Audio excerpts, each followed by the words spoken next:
my own context and my initiative is the ecosystem, so my district. And I really am seeing how the district really is influential on how things happen at the microsystem level. So in my metaphor, the district is represented by the greenhouse, or the exosystem is the greenhouse. It can support change, and it acts as a filter. It can open and close its roof and let values come in, or it can close its roof if it doesn't feel like those are supportive of its vision. In my greenhouse, the exosystem feeds the micro and mesosystem through a system of hydroponics, so from the bottom up, not from the top down, so it filters nourishment and water down to those micro and meso level systems. Those are the orange and blue dots, that's fertilizer and water. I also have plants coexisting as the mesosystem, and each of these is a microsystem. They're coexisting plants, so they work well together and they grow together.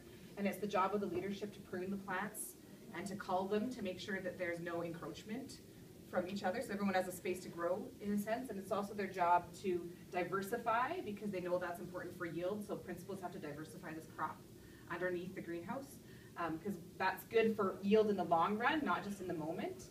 That growing season could be 5 seasons away where you see the benefit of diversifying your crop. I don't know about the macro and chronosystems yet. I put that the chronosystem could be the weather or the sun, because over a growing season in Medicine Hat, for example, it's pretty stable. And the macro system could be the weather, because that's what the exosystem responds to. So we open or close our roof based on what happens with the weather. I don't know. It's art. It's fair. So I think I'm going with the greenhouse metaphor. Awesome. Is that it? No questions. I got my Sean. So I'll just show you here. So I've got inverted pyramid. You got your macro, which is just represented by a timeline. Exo is represented by the legislature building. Meso by a bunch of signs that show sort of constraints and things are pulling in different directions. Then you got your students for the micro. It's shaded most colorful from the micro up to the macro.